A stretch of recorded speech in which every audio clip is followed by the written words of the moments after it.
Bienvenue dans cette nouvelle exploration. Aujourd'hui, on plonge directement au cœur d'un dialogue hyper fascinant entre deux penseurs, Alain et Lia.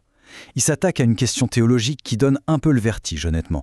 L'idée, c'est de savoir si le divin possède l'amour comme une simple caractéristique ou s'il est littéralement la définition même de l'amour. Et on va le voir, cette nuance, qui a l'air de rien, bouscule complètement notre façon de concevoir la foi et notre simple présence au monde.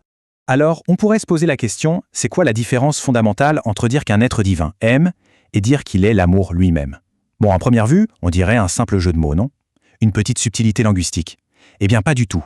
C'est même un véritable changement de paradigme. Parce que si la nature même de l'absolu change, toute notre façon de nous y connecter change inévitablement avec elle. Ce qui nous amène à notre premier grand axe, l'amour comme essence divine. Pour bien saisir ce basculement, Lia met en lumière un constat saisissant. D'un côté, on a cette idée hyper classique de dire « Dieu aime ». C'est déjà magnifique, on est d'accord. Ça veut dire que le divin est doté de compassion, de miséricorde, de bienveillance. Mais de l'autre côté, on a cette fameuse formulation de Jean l'Évangéliste « Dieu est amour ». Et là, on franchit un cap. L'amour n'est plus juste une action ou une belle qualité qu'on ajoute, c'est carrément son identité.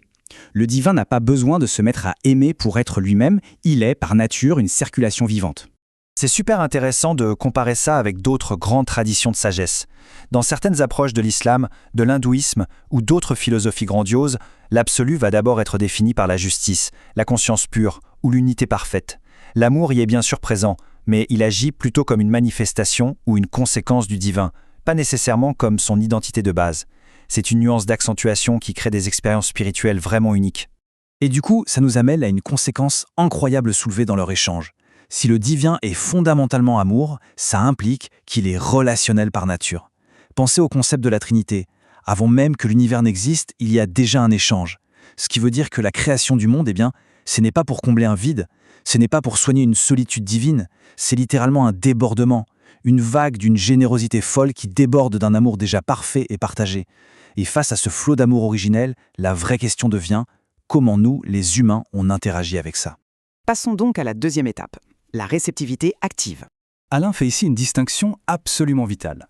Pour lui, dire simplement « je reçois l'amour », c'est beaucoup trop passif. C'est comme se voir comme un récipient vide, un peu inerte, qui attend d'être rempli de l'extérieur. À la place, il propose l'idée de se recevoir de l'amour, et là ça change tout. C'est réaliser que notre existence entière prend racine dans cette source. On ne fait pas que capter un sentiment qui passe, c'est notre être tout entier qui naît et prend tout son sens à partir de cet amour qui était là avant nous. Pour rendre cette idée lumineuse, Lia utilise une métaphore géniale, celle du feu. Évidemment, on ne crée pas la flamme originelle par nos propres forces. Mais attention, la relation n'est pas passive pour autant. Si on choisit de s'approcher du feu délibérément, on brûle réellement, on s'embrase. C'est une authentique participation. La mort devient notre propre souffle, non pas par possession, mais parce qu'on participe intimement à ce fameux débordement. Concrètement, comment on traduit ça en actes ? Se recevoir, ça exige un vrai travail intérieur continu. Il faut consentir, il faut accueillir activement. Il faut surtout avoir le courage de laisser tomber nos petites armures qui nous ferment aux autres, pour finalement devenir disponibles. Lia compare ça, très justement, à la respiration. L'air est donné, on ne le fabrique pas. Mais si on ne fait pas le choix conscient de l'inspirer, de s'ouvrir à son rythme, l'air ne devient jamais la vie en nous. Et c'est justement là que la discussion prend une tournure psychologique inattendue. Ce qui nous fait basculer vers notre troisième point, le piège du faux présent. Alain jette ici un vrai pavé dans la mare. Il affirme que cette grande injonction moderne du développement personnel, le fameux vivre l'instant présent, peut en fait agir comme un énorme bloqueur à la véritable relation humaine. Oui, c'est assez direct, il va jusqu'à dire que c'est parfois un simple palliatif qui offre un petit frisson à court terme, mais qui s'avère désastreux pour créer un lien authentique. Mais pourquoi être aussi sévère avec une idée aussi populaire ? Eh bien, il y a d'abord ce qu'ils appellent le faux présent. En gros, c'est un présent réduit à une petite bulle de confort. C'est se dire « je suis ici pour moi », tout en s'observant soi-même être présent, bien à l'abri du réel qui dérange. À l'opposé, ce qu'Alain nomme « être là », avec un grand E, c'est l'inverse absolu. Pour véritablement être là, il faut se désencombrer de soi-même. On lâche ses projets, ses peurs, son désir de contrôle.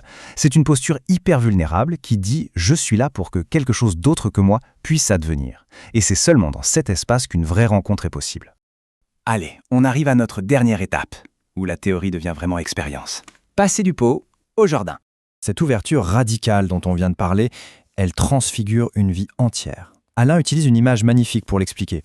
Atteindre cet état de présence, ça n'efface pas du tout qui on est. Rien ne disparaît, tout s'illumine. C'est comme prendre une plante et la rempoter. Les racines sont exactement les mêmes, la plante est identique, mais on la sort de son petit pot en terre cuite tout étriqué pour la planter directement dans l'immensité d'un grand jardin. Le contenant change complètement d'échelle. Et c'est en réfléchissant à tout ça qu'Alain se rappelle une phrase balancée par un ami prêtre des années auparavant. Un jour, Dieu devient une certitude. Sur le coup, il avait trouvé ça hyper naïf, comme une foi un peu fermée qui refuse de réfléchir. Mais avec le temps, et en sortant de ses propres faux présents, il a eu un déclic. Il a compris que le but, ce n'était pas de fuir la certitude, mais de comprendre ce que ce mot signifiait pour de vrai. C'est là que l'analyse de l'IA frappe fort avec cette redéfinition de la certitude. On a tellement l'habitude de penser qu'une certitude, c'est une conclusion froide, rigide, qui verrouille le débat. Mais dans le cadre de cette rencontre spirituelle, c'est d'une nature totalement différente. Ce n'est pas une réponse qui ferme l'esprit, c'est une évidence qui l'ouvre en grand. Ce n'est pas un dogme qu'on possède intellectuellement, c'est plutôt ce moment foudroyant où l'on ne peut tout simplement plus faire semblant que le mystère n'est pas là, vibrant devant nous.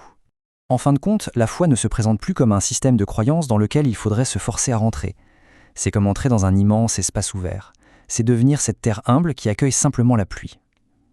Dans ce lâcher-prise total, on n'essaye plus de fabriquer l'amour ou la foi par nos seuls efforts mentaux. On se laisse doucement reconfigurer par une présence qui nous dépasse complètement. Pour terminer ce décryptage, il y a cette réflexion profondément provocatrice du texte qui mérite qu'on s'y arrête.